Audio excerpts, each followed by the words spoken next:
La sfida è qui, il cuore batte forte, un solo tiro cambia la sorte. Penalty, il gioco si decide qui. Penalty, emozioni fino all'ultimo sì. Penalty, ogni istante è magia. Penalty, la vittoria è energia. Penalty.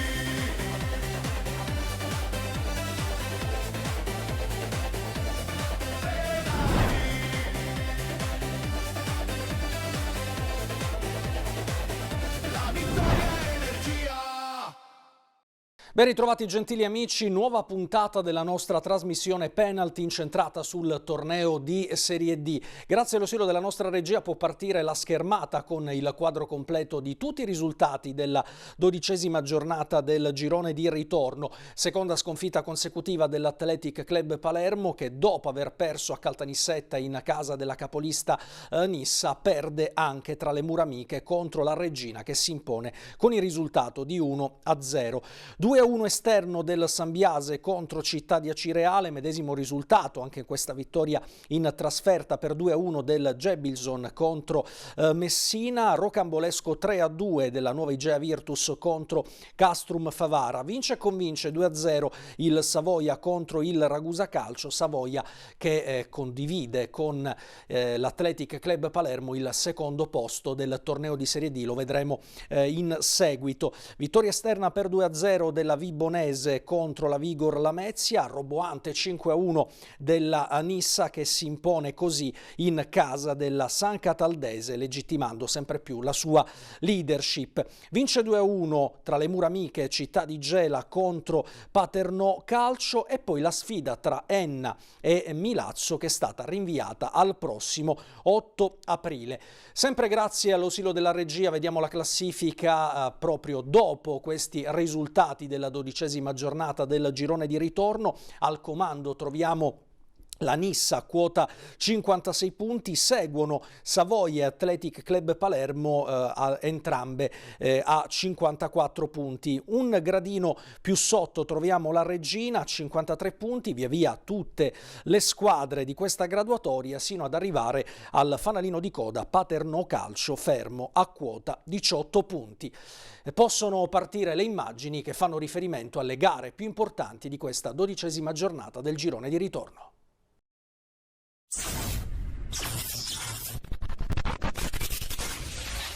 Una vittoria pesante, complicata contro un avversario che ha dimostrato il suo valore in questo campionato in lungo e largo, essendo stato primo in classifica per tantissimo tempo, in un campo dove sapevamo la difficoltà della partita e noi abbiamo fatto una rincorsa incredibile, eravamo distantissimi dalle primissime posizioni dopo la sconfitta in casa al Granillo proprio contro Athletic Palermo, recupero Nissa-Palermo del mercoledì successivo, siamo andati a -12, quindi abbiamo fatto una rincorsa penso incredibile, i ragazzi hanno fatto fino ad oggi il massimo di quello che potevano fare, penso che i risultati alla mano dicono che il nostro percorso lascia pochi equivoci. Fino ad oggi nel girone di ritorno eravamo secondi solo all'Athletic Palermo per risultati ottenuti per un punto, adesso oggi nel girone di ritorno siamo 2 punti avanti di una squadra che ha fatto le migliori cose di questa stagione. Questo sta a significare che tutto quello che hanno fatto i ragazzi, comprese le cose che purtroppo alcune volte non sono venute come noi ci aspettavamo e speravamo, dimostrano che fanno parte di un percorso abbastanza lineare, perché i numeri dicono questo. Poi purtroppo quando tu incappi in qualche sconfitta non, tra virgolette, aspettata, è normale che da noi pesa di più, perché pesa per quella grande rincorsa e per quel grande divario che c'era dall'inizio. Però penso abbiamo fatto fino ad oggi qualcosa di veramente importante, non dico straordinario, perché quando poi alla fine non si vince, di straordinario non c'è nulla, però si è fatto qualcosa di importante e questo ci permette comunque fino alla fine di continuare e di non mollare, nella speranza che questo campionato continui a dire quello che ha detto fino ad oggi, che risultati scontati non ce ne sono e stavolta magari prendiamo qualche jolly noi che non abbiamo saputo sfruttare fino ad oggi. Sì, una domenica che purtroppo non riusciamo a portare punti a casa, facendo comunque secondo me una buonissima partita contro una squadra forte. Abbiamo interpretato al meglio quello che poteva essere questo tipo di partita.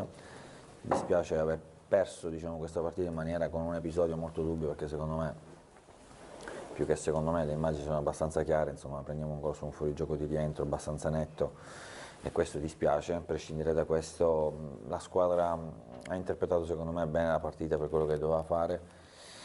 In questo momento siamo un pochino stanchi in alcuni frangenti, soprattutto sulle chiusure della porta, non riusciamo, diciamo, ad arrivare con quella tranquillità e soprattutto fare le ultime scelte per trovare, insomma, la via del gol e chiudere le azioni che si creano, che comunque ci sono. Mi dispiace solo per quello, però la squadra c'è, la squadra oggi ho visto una squadra che comunque ha lottato su ogni pallone, se l'è giocata alla pari comunque con una squadra forte, e quindi noi solo da fare grossi complimenti ai miei. Non sono sempre le solite parole che uno dice perché bisogna spronare o fare, ma è veramente questo, lo penso. Questi ragazzi stanno facendo qualcosa di importante.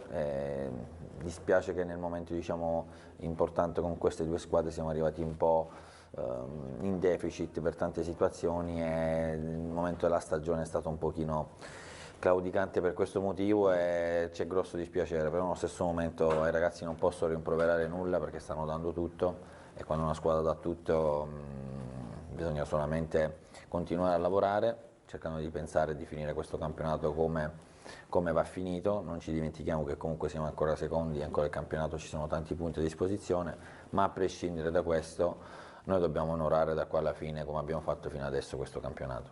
Noi abbiamo un grande dovere, perché giocare per la Regina, nella Regina, indossare questa maglia è qualcosa che è diverso, con tutto rispetto per le altre squadre, e abbiamo una grandissima responsabilità, ma ancora una volta penso che i nostri tifosi oggi possono essere orgogliosi di questi ragazzi, perché non era facile, e soprattutto contestualizzato al fatto che venivamo da mercoledì in una partita dove il nostro scontro diretto a Barcellona si sono spese tantissime energie, e quindi oggi questa vittoria è ancora più importante, ancora più pesante, perché abbiamo incontrato una squadra che ha giocato una partita in meno confronto a noi in una settimana, e soprattutto aveva una settimana in più per recuperare, quindi anche questo penso che va contestualizzato e aumenta il merito dei ragazzi delle prestazioni. Però onestamente ho poco da rimproverargli, perché tutti quanti hanno cercato, insomma, di fare il massimo. Secondo me abbiamo fatto, come ho detto prima, una partita giusta, tutti erano mentalmente pronti per questo tipo di partita, e giocarsi una partita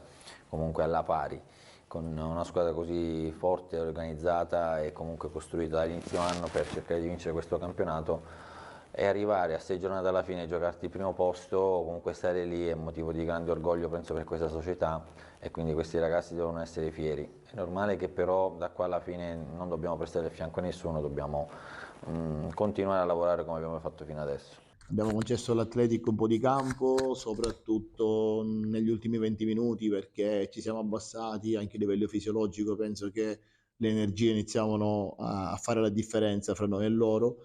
Ma abbiamo concesso qualche traversone, qualche cross, non mi ricordo parate di Lagoniro, se non una su un tiro da fuori aria che è stato bravo sulla sua destra. Il rammarico è che in una partita del genere, quando tu hai due situazioni dove in superiorità numerica, in transizione, riesci ad arrivare a tu per tu col portiere, su due deve fare una.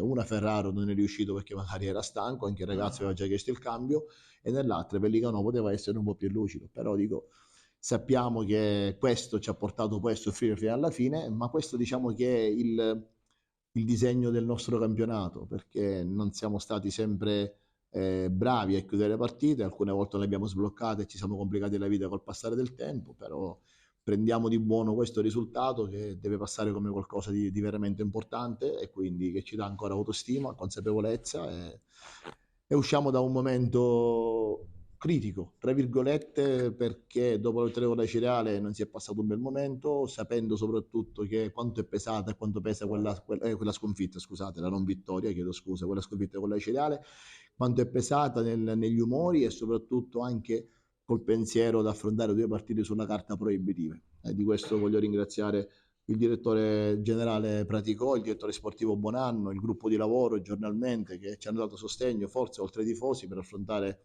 questi momenti difficili e prepararci dopo quel momento difficile a questa partita. E ancora una volta abbiamo dimostrato che attraverso l'unione, la collaborazione, la coesione e la perseveranza riusciamo a raggiungere questi risultati che comunque 2 trasferte del genere dopo quel momento, in 4 giorni uscire con 2 vittorie senza subire gol dà veramente valore a quello che questi ragazzi stanno facendo e che hanno fatto in tutto l'anno. Adesso resittiamo, è normale che c'è tanta amarezza per questa partita perché non è stata persa, sicuramente saranno dei giorni un pochino dove bisogna essere bravi a recuperare energie, soprattutto energie nervose, e guardare esclusivamente la partita che abbiamo, la prossima partita, che sarà una partita anche questa molto difficilissima su una squadra che in questo momento ha trovato uno stato di forma importante. 5 partite dalla fine. Io ricordo sempre la prima conferenza stampa che ho fatto a Reggio, ho esordito e mi ricordo benissimo 3 anni fa, Brindisi Cavese, 3 giornate dalla fine, il Brindisi è 6 punti dietro la Cavese, a 3 giornate dalla fine è riuscito a arrivare a pari punti vincendo lo scontro diretto e poi hanno fatto lo spareggio. Per me bisogna perseverare, bisogna continuare, fino a quando la matematica non ci condanna, siamo obbligati a lottare partita per partita. Ho detto più volte che giorno 3 è la classifica che conta, il campionato fino ad oggi ha detto che si possono perdere punti con tutte, li abbiamo perso noi, li hanno persi gli altri, chi lo sa, ancora aspettiamo di qua alla fine, l'importante è che noi ci facciamo trovare in ogni caso pronti e continuiamo a fare quello che dobbiamo fare. Una squadra che fino all'anno scorso non aveva pubblico, una squadra che fino all'anno scorso faceva l'eccellenza, quest'anno protagonista credo in positivo in Serie D, avere tutta questa gente allo stadio è stata veramente un'emozione incredibile, dispiace tantissimo non aver potuto regalare insomma diciamo una vittoria perché comunque avrebbero meritato questo, però questa vicinanza e questa cornice di pubblico è un qualcosa di straordinario e la società credo che debba essere orgogliosa di questo perché portare tutta questa gente allo stadio in così poco tempo con una società così giovane bisogna essere solamente orgogliosi e guardare veramente avanti a testa altissima.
Non c'è alternativa alla vittoria per il Messina in ottica salvezza e soprattutto play-out contro la Gelbison al Franco Scoglio. I rossoblù arrivano in riva allo stretto in un tranquillo sesto posto, consapevoli che un risultato positivo alimenta le loro possibilità di play-off. Dirige il signor Tuderti di Reggio Emilia. La prima occasione per gli ospiti con il colpo di testa di Urquiza che termina di poco al lato di Giardino.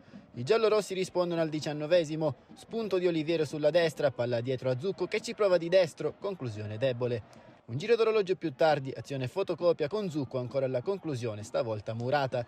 Al 24esimo brivido per la difesa ospite, azione in velocità di Turek e cross a velo di Roseti per Zucco che calcia in porta trovando la deviazione di un difensore. Ma è un Messina vivace e a 2 minuti più tardi arriva l'azione che cambia il parziale. Rilancio lungo di Giardino, sulla tre quarti pasticciano del Miglio e Sacco spalancando Prateria Roseti che ruba palla e appoggia in rete a porta vuota, 1-0. Al 37esimo il brivido è invece per i biancoscudati. Protagonista è uno scatenato Liurni che salta 2 avversari e arriva fino al limite dell'area piccola. Davanti a sé la porta è spalancata ma il suo destro finisce incredibilmente alto. Nel finale di primo tempo nuova occasione per gli uomini di Feola. Discesa di Pedicone che apparecchia per Roseti. Il 72 svirgola la conclusione mandando la sfera sui piedi di Oliviero. Nuovo tentativo salvato da Sacco in tuffo. Dopo 1 minuto di recupero il primo tempo si chiude in vantaggio per il Messina. In avvio di ripresa si spegne l'entusiasmo peloritano perché Liurni prende palla al limite dell'area, si accentra e calcia forte bucando Giardino, 1-1. 8 minuti sul cronometro della ripresa e prova a rispondere il Messina con Clemente da lontano, palla alta. Sul fronte opposto conclusione di De Martino che sfiora il palo. Al 15esimo è doccia fredda per i giallorossi, cross da sinistra e rinviato male da Bosia, tap-in proprio di De Martino a porta vuota che completa il sorpasso, 2-1. Al 69esimo grossa chance per il pari. Punizione di Zerbo, sponda di Trasciani verso Roseti che cerca la porta, provvidenziale Viscomi che salva sulla linea. Poco dopo ancora in avanti il Messina con il cross di Oliviero per la testa di Saverino, esterno della rete. Passano 120 secondi e la Gelbison va ad un passo dal 3-1, tiro da fuori di Liurni che trova la deviazione di Saverino, palla che sbatte sulla traversa e salva i giallorossi. Ultima occasione degna di nota il cross di Clemente per il colpo di testa di Kaprov che termina fuori. Finisce così dopo 6 minuti di recupero. Contestazione dei tifosi non contenti delle prestazioni offerte dall'ACR nelle ultime settimane. Rimane invariata la zona play-out con tutte le squadre uscite sconfitte dai rispettivi incontri. 3 punti che vanno quindi alla Gelbison che rimane a -4 dai play-off e può continuare a sognare.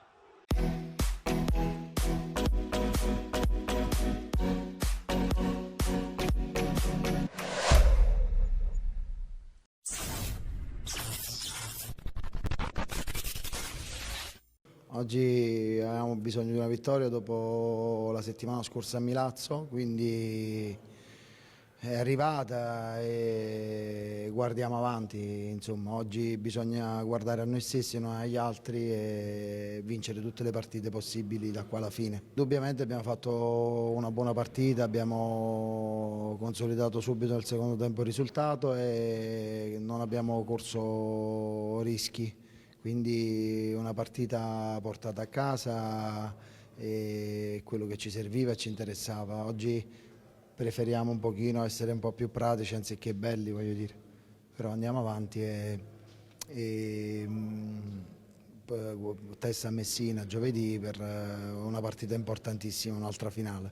Dobbiamo guardare a noi stessi e fare un campionato, un finale di campionato importante, vincendole tutte e provandoci fino all'ultimo secondo, ultimo respiro. I ragazzi dopo quella brutta parentesi di domenica scorsa sono allenati benissimo questa settimana, hanno dato il massimo con tanta serietà, tra l'altro come fanno da luglio, dal ritiro.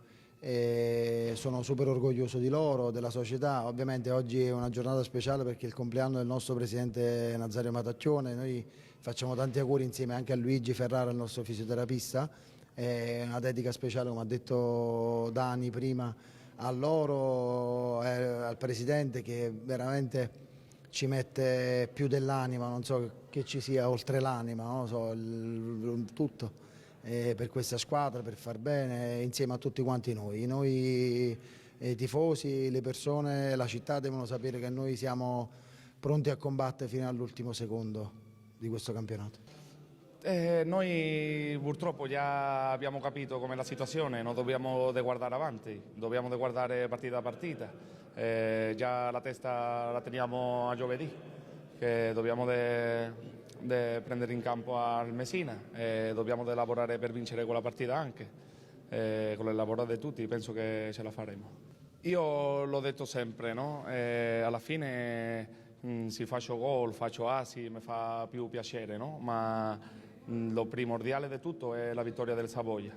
Pure se sto in campo, se sto in tribuna, se sto in banchina, ma lo primordiale è andare tutti insieme per lo stesso obiettivo, che è vincere ogni partita e poter andare avanti per vincere questo campionato che tanti vogliamo. Questo 2026 è iniziato un po' strano, diciamo, ma io sono molto credente di tante cose e Salvatore Romano sempre al fianco mia. Le voglio ringraziare perché lui mi ha regalato un braccialetto che sta andando troppo bene, per lo personale per me, tanto calcistico come nella vita, quindi mi carga anche questo. Sono così, penso così sempre. Oggi questa vittoria soprattutto è per il nostro presidente che si mette ogni giorno proprio il sangue per questa squadra, è il suo compleanno, anche De Gigi e il fisioterapista. Quindi qualcosa bella, no? Che oggi, un giorno come oggi abbiamo vinto per tutti e due, ma in speciale per il nostro presidente perché lavora H24 per questa squadra, per metterla dove si merita, che è la C, minimo.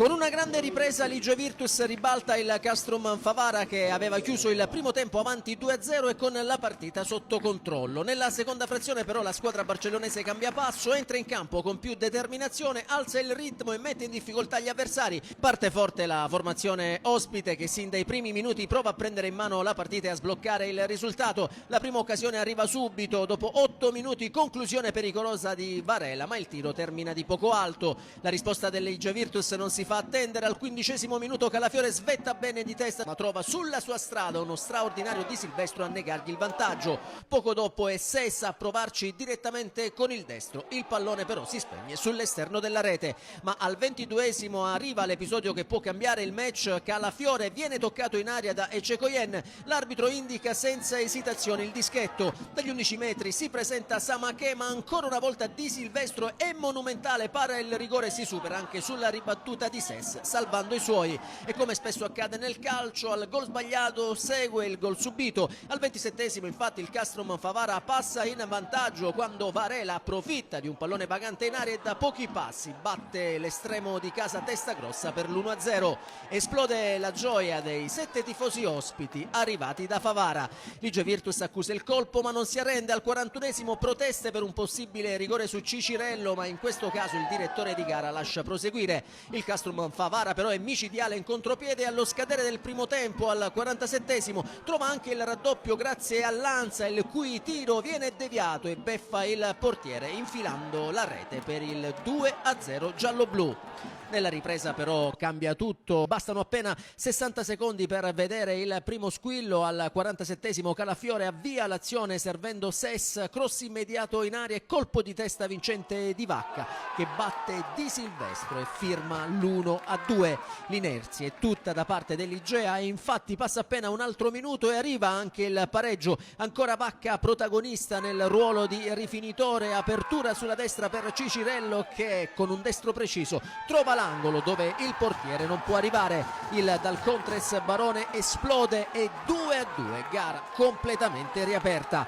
I padroni di casa insistono e chiedono anche un calcio di rigore per un contatto su Maltese, ma il direttore di gara lascia proseguire tra le proteste. Il sorpasso è però solo rimandato quando al 65° Cicirello si mette ancora in proprio, raccoglie palle dal limite, lascia partire un sinistro potente angolato che sorprende Di Silvestro e il 3-2, doppietta sconfitta personale, nuova esplosione di entusiasmo sugli spalti.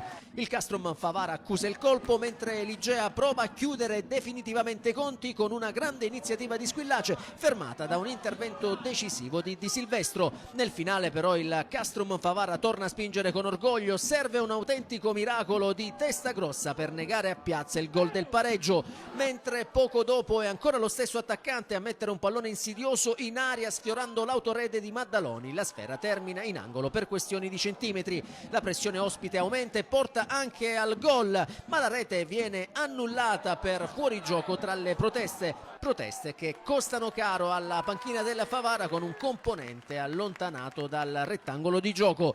Nel lunghissimo recupero succede di tutto. Al 96esimo Calafiore interviene in ritardo e viene ammonito. In un primo momento l'arbitro non si accorge che si tratta del secondo giallo, ma dopo qualche secondo torna sui suoi passi ed estrae il cartellino rosso, lasciando l'Igea in 10 uomini. E l'ultima azione del match finisce 3-2 per l'Igea Virtus, che risponde sul campo alla sconfitta di mercoledì contro la Regina e porta a casa 3 punti pesantissimi. I giallorossi salgono a quota 49, restano al quinto posto e mantengono 7 punti di distanza dalla capolista Nissa. In attesa di possibili sviluppi sulla vicenda dei 5 punti di penalizzazione legati al caso De Falco, l'Igea continua a crederci e tiene vivo l'obiettivo. Si ferma invece il Castrum Favara, che interrompe una serie positiva fatta di 3 vittorie consecutive e 4 risultati utili di fila, restando coinvolto nella zona play-out.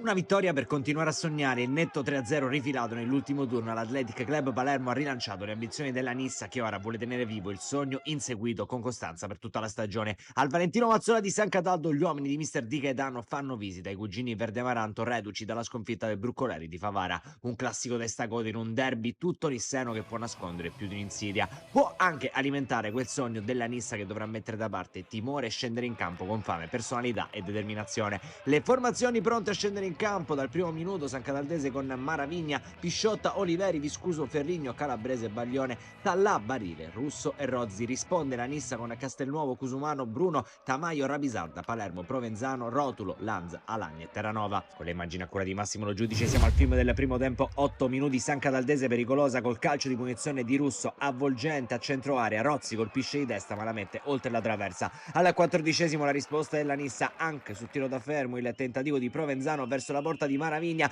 mette in difficoltà l'estremo difensore locale. Arriva Palermo che stoppa in area, ribadisce in rete per fare 0-1, un quarto d'ora avanti la formazione di Mister Di Gaetano a Valentino Mazzola. Al 21esimo però la San Cataldese non vuole fare la comparsa, calcio d'angolo, Baglione sul secondo palo, il pallone gli sbuca all'ultimo, lui la mette anche in questo caso alta. Al 22esimo però gran palla di Rotulo a tagliare per Lanza, il pallone in mezzo e arriva comodo il primo gol di Pietro Terranova in questa sfida. Minuto 22, raddoppia la Nissa, chiedono un fuorigioco quelli della San Cataldese, non è dello stesso avviso però l'assistente. Minuto 28, pallone recuperato da Terranova che inventa questo clamoroso sinistro all'incrocio. C'è davvero da stropicciarsi gli occhi col numero 17 della Nissa in un momento di forma clamoroso. Minuto 39, Nissa che continua a spingere approfittando ovviamente del blackout della San Cataldese. Gran pallone di Provenzano per Rotulo, aggancia la sfera ma manda in bocca a Maravigna. Finisce così il primo tempo e sembra già scritto l'esito di questo derby, di questa sfida tra San Cataldese e Nissa. Dopo i primi 45 minuti 0-3 il gol di Palermo e la doppietta di Terranova. Partiamo col film della ripresa, subito un cambio con Kragl per Palermo. Al 51esimo la partita sembra riaprirsi, punizione meravigliosa firmata Russo che la mette all'incrocio. Castelnuovo fa un passo di troppo sulla destra, il pallone finisce dal lato opposto. 1-3 adesso si riporta sul -2 la formazione locale. 54esimo entra De Felice per Terranova, il numero 11 decisivo negli ultimi turni. Al 56esimo Rotulo in profondità per Alagna che mette sul secondo palo proprio per De Felice, sembra tutto fatto per il gol clamoroso, se lo divora il poker. Minuto 65, De Felice allarga per Alagna che si porta a spasso praticamente l'intera difesa. Alagna va al tentativo che viene respinto, diventa un assist per De Felice che riscatta l'errore precedente e trova l'1-4. Minuto 70, San Cataldese che prova a non demordere Baglioni in area di rigore dalla destra, cerca un paio di tentativi di dribbling pressing, poi il pallone in mezzo per Barrile che la manda fuori, 71esimo, Agnello per Rodulo, 80esimo, Nissa che cerca la manita, il cross da parte di Kragl viene allontanato a maraviglia sui piedi di Agnello che va a calciare, c'è la respinta ancora dell'estremo difensore, 81esimo, doppio cambio nella Nissa con Tumminelli e Cittadino per Rapisarda e Provenzano, all'84esimo Nissa che continua a spingere, lancio in profondità per il neoentrato Tumminelli che riesce a sfondare a destra, entrare in area di rigore, puntare la porta, cercare la conclusione, ma viene arginato poco prima di poterlo effettuare. Per il direttore di gara questo intervento vale un calcio di rigore, punito con la massima punizione il tentativo di Terrana dal dischetto. Kragl si fa respingere il tentativo e allora Cittadino manda in porta per fare 1-5 per chiudere ogni discorso. Minuto 91, Tumminelli ancora tanta benzina, punta l'avversario a destra, lo salta in netto, il sinistro che termina oltre la traversa, finisce così la sfida del Valentino Mazzola, 1-5 tra San Cadaddese e Nissa. Signore e signori, c'è un nuovo sceriffo in città, la formazione di mister Di Gaetano a 5 giornate dalla fine torna in vetta a +2 su Savoia Athletic Palermo, a +3 sulla Regina. Una cordiale salute, come sempre, alla prossima.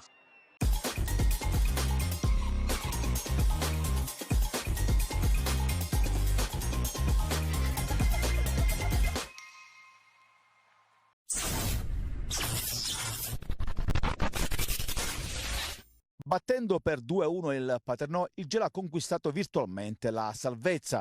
Il tecnico Misiti ha dovuto rinunciare ad Aperi, infortunato, e Sino, squalificato.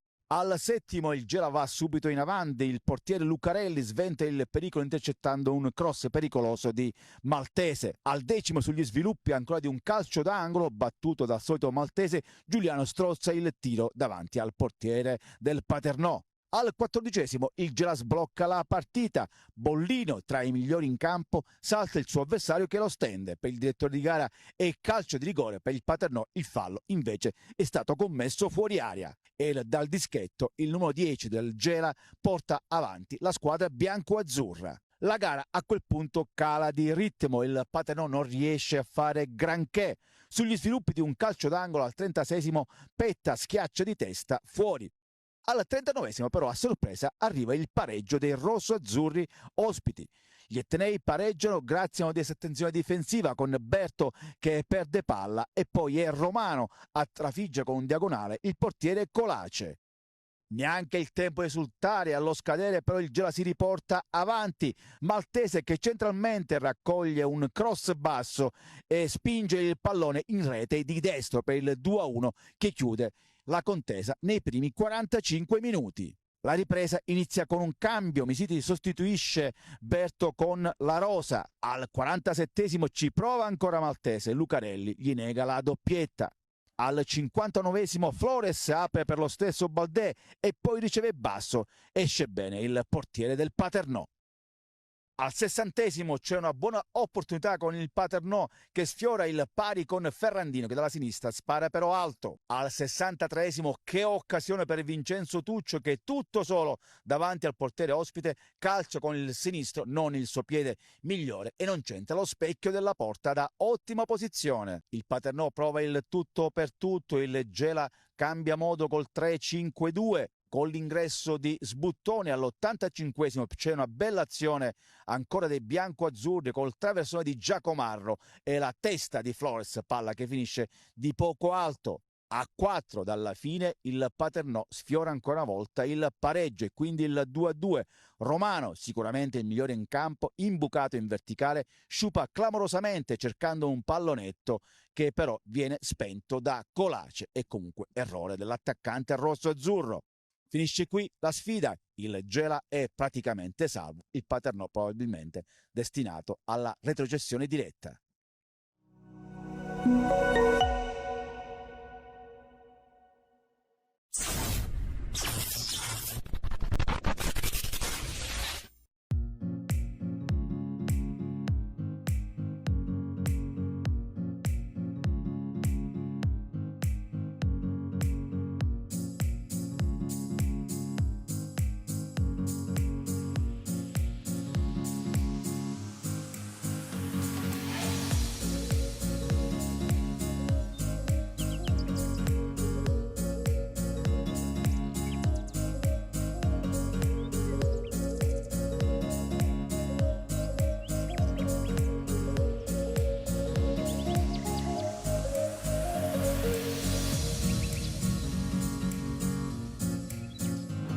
stata una partita dura, sofferta, però una bella vittoria, perché non siamo entrati benissimo, però verso il 20° del primo tempo, la squadra ha cominciato a giocare e infatti sono arrivati i 2 gol. Peccato per il gol che abbiamo subito, perché ha dato fiducia a loro, hanno cercato di spingere, però la squadra è rimasta sempre compatta, buttavano sempre queste palle in mezzo, però la difesa e tutti quanti, penso che abbiamo tenuto il campo alla grande. Secondo me è stato un peccato per le ripartenze che abbiamo avuto per fare il terzo gol, però oggi i ragazzi sono stati eccezionali, il momento che c'era da soffrire abbiamo sofferto tutti quanti assieme. Sono contento pure soprattutto per chi è entrato, Sena, per Ricci, Furiato, hanno dato il loro contributo e quindi faccio complimenti ai ragazzi.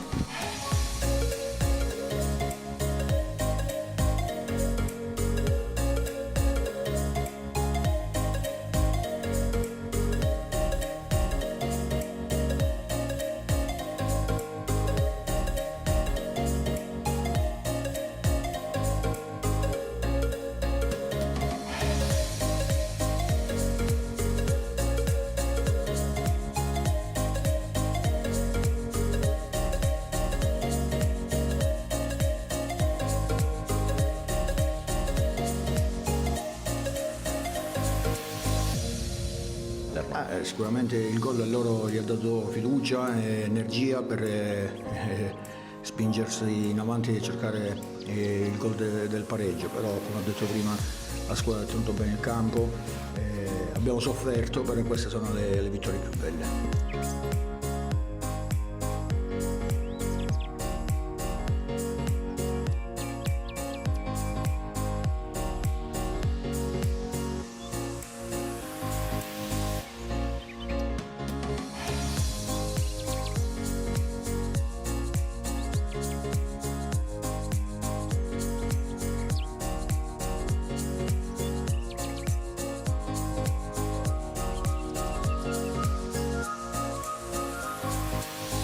Ci siamo prefissato un obiettivo che è quello di vincere più partite possibile nelle ultime partite che sono rimaste, quindi loro sicuramente hanno il loro obiettivo, noi abbiamo il nostro.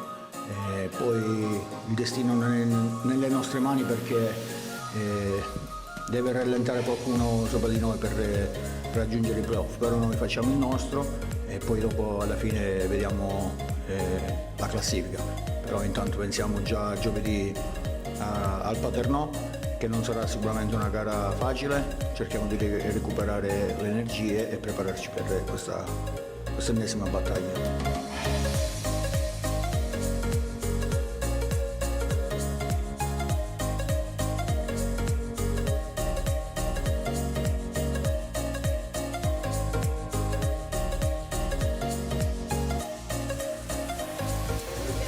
Sì, un gran gol, abbiamo vinto, noi siamo venuti qui per vincere. Io sono contento per il gol, sono contento perché mi serviva sto gol, stiamo facendo bene e poi grazie a sto gol abbiamo portato i 3 punti a casa, quello è il più importante.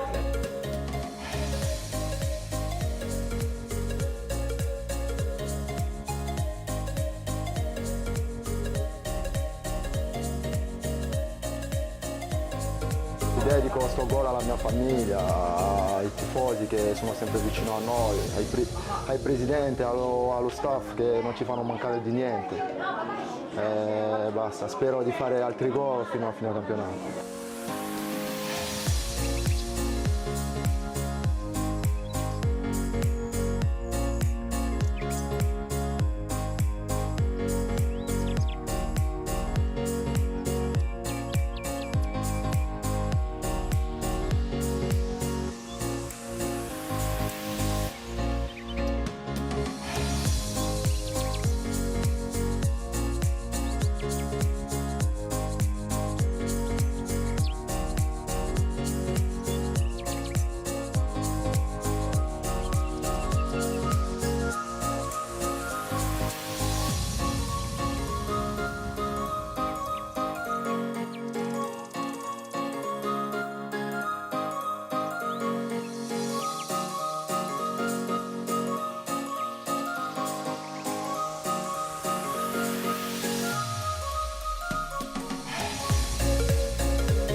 La Vibonese ritrova finalmente il sorriso. Nella 29esima giornata del campionato di Serie D, i rossoblù espugnano il Dippolito imponendosi per 2-0 nel derby contro Vigor Lamezia, tornando così alla vittoria dopo 2 mesi di digiuno. Un successo pesante non solo per la classifica, ma soprattutto per il morale. La squadra di Fanello ritrova il gol, la solidità difensiva, terzo clean sheet consecutivo, e soprattutto la consapevolezza nei propri mezzi.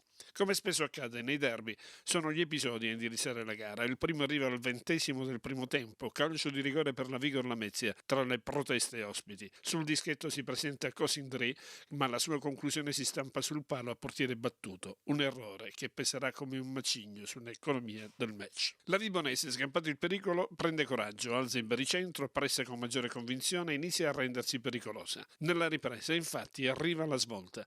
Bastano pochi minuti alla Vibonese per trovare l'episodio giusto. Keita viene atterrato in aria da Danna e l'arbitro concede il secondo rigore della partita, questa volta in favore dei rossoblù. Dal dischetto Carnevale freddo e preciso, 1-0 e digiuno interrotto dopo quasi 2 mesi. Il gol dà fiducia alla formazione guidata da Fanello, che inizia a gestire il gioco con maggiore sicurezza. La Vigor Lamezia accusa il colpo, perde compattezza e lascia spazi invitanti. Al 18° della ripresa arriva il colpo del definitivo KO. Pressione alta, recupero palla e ripartenza letale. Sasanelli serve in profondità il capitano di Giglio, che approfitta anche di una leggerezza difensiva di Danna, salta Yendi e deposita in rete il raddoppio. È la fotografia perfetta della nuova Vibonese secondo Fanello, aggressiva, concreta e cinica nei momenti decisivi. Al triplice fischio è festa rossoblù. Il derby sorride ancora la Vibonese dopo quello di San Biase e conquista altri 3 punti fondamentali. La squadra di Fanello manda segnali chiari: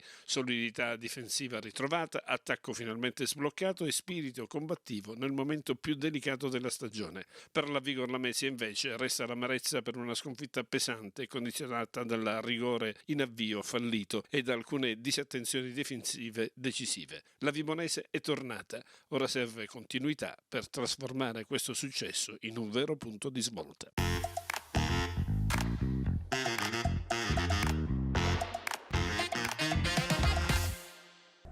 Sì, è una vittoria importante per quanto riguarda la nostra classifica, perché comunque eravamo reduci sì da 2 risultati positivi, però non basta, perché comunque per scalare l'Everest dobbiamo accelerare, e poi è normale. Giocare in casa, come ho detto ai vostri colleghi nei giorni scorsi, fa sempre piacere, perché ritorni a casa, ritorni nella tua città. Oggi difendevamo i colori della Vibonese, quindi è normale che abbiamo cercato di fare il possibile affinché la Vibonese portasse a casa i 3 punti. Per fortuna e per bravura ci siamo riusciti, dico per fortuna perché il calcio di rigore sbagliato da Cosendè magari da questo punto di vista ci ha dato una mano, però poi dopo credo che la vittoria sia ampiamente meritata. Ho tante di quelle difficoltà, credetemi, quotidiane e settimanali, nel sistemare, nel provare, nel far giocare la Vibonese. E quindi andare a vedere quali sono le difficoltà delle altre squadre credo che sarebbe da presuntuosi. Io ho visto una squadra che, ripeto, è partita bene, una squadra che poteva andare in vantaggio, che ha giocatori importanti, giocatori che lì davanti possono fare gol da un momento all'altro.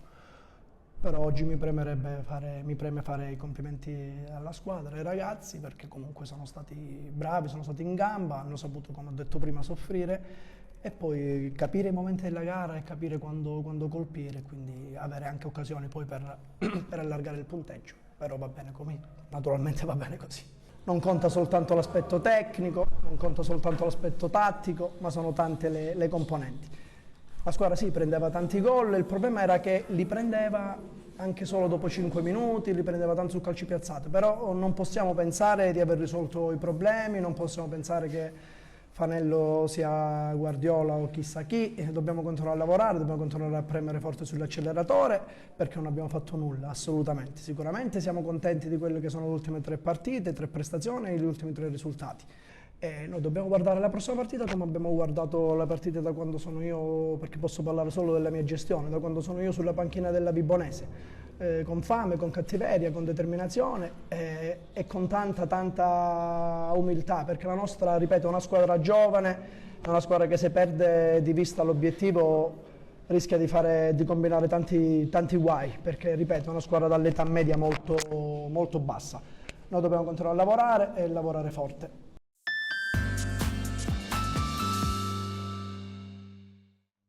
Ci fermiamo per una breve pausa, al rientro vedremo il prossimo turno del campionato di Serie D.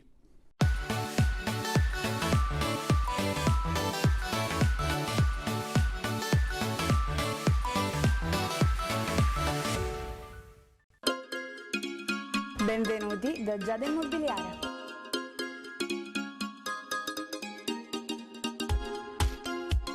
La professionalità come punto di partenza, la qualità dei servizi come riferimento essenziale. Tutto questo è Giada Immobiliare di Giuseppe D'Antoni.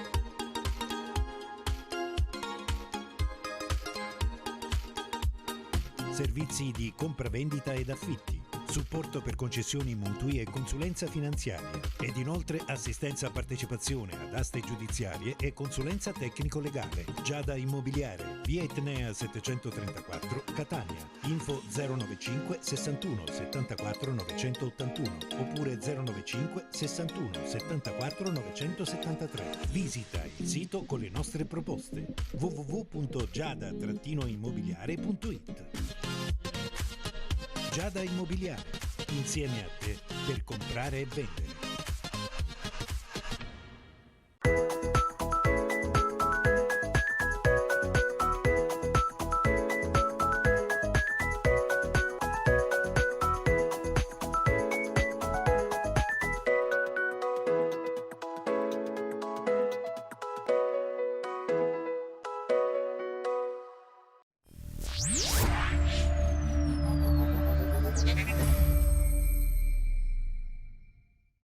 Rieccoci tornati in studio, gentili amici di Penalty. Andiamo subito a vedere, grazie all'ausilio della nostra regia, il quadro completo del prossimo turno, ossia la 13ª giornata del campionato di Serie D. Castrum Favara riceverà Città di Acireale, Gebilson invece che ospiterà l'Athletic Club Palermo, Vigor Lamezia che sarà di scena in casa del Milazzo. La capolista Nissa invece attende tra le mura amiche Città di Gela, Ragusa Calcio, Nuova Igia Virtus, poi San Biase, Paternò Calcio, quindi il Savoia che ospiterà il Messina, e chiudiamo il quadro di questa 13ª giornata del girone di ritorno. Ovviamente parliamo del prossimo turno con le altre sfide che sono Vibonese Calcio contro San Cataldese e poi Reggina Enna Calcio, quest'ultima gara rinviata al prossimo 15 di aprile. Non ci sono ulteriori aggiornamenti, noi vi ringraziamo come sempre, gentili amici, per aver scelto di seguire la nostra trasmissione Penalty. Buon proseguimento con la nostra ricchissima programmazione sportiva.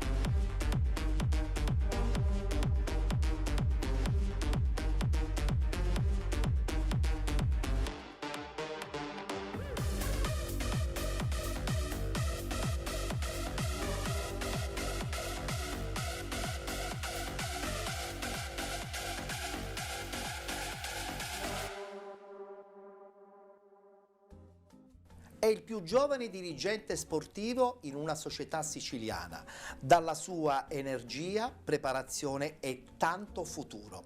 Oggi nel nostro face to face 7 domande per 7 risposte abbiamo Lorenzo Giovannone. Ciao Lorenzo, ben trovato. Ciao Ettore. Che emozione provi del fatto che insomma da giovane ti stai catapultando in una realtà calcistica regionale importante come è appunto il campionato di Serie D? Tante emozioni intense, direi sia positive che a volte negative, perché poi si sa che il calcio non è tutto solo gioie, rose e fiori, però dato che il calcio è la mia passione sono davvero contento di questa opportunità. Ma cos'è che ti spaventa in modo particolare nell'occupare questo ruolo di grande responsabilità?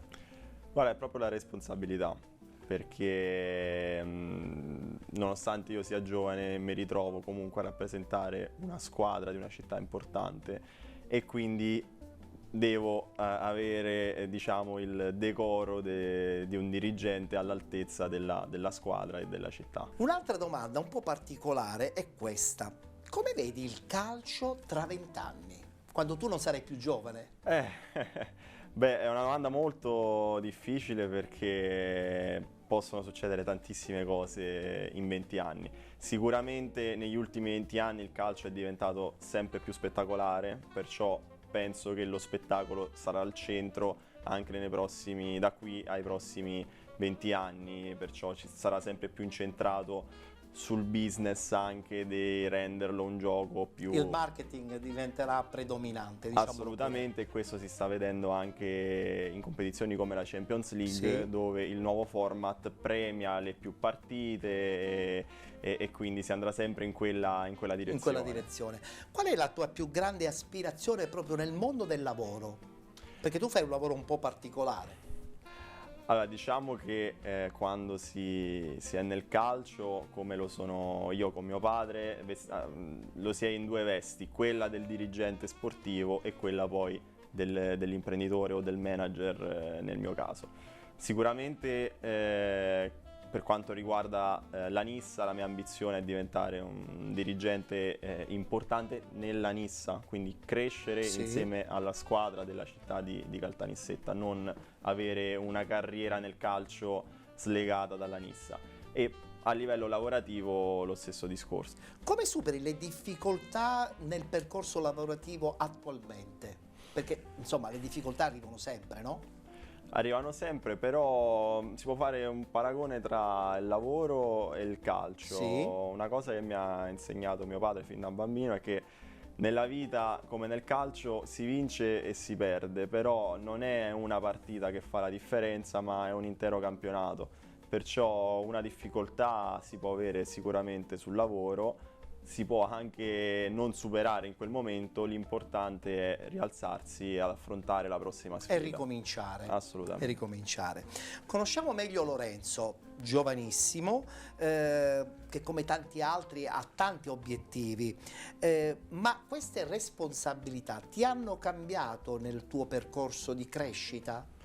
Sicuramente perché io ho 24 anni, però in particolare nella città di Caltanissetta per tutti sono un po' quello che rappresenta il presidente della Nissa, perciò sono più conosciuto per essere in un certo senso il presidente della Nissa piuttosto che per essere Lorenzo. Quindi questa è un'esperienza che sicuramente mi sta formando. Senti, parliamo del rapporto con papà.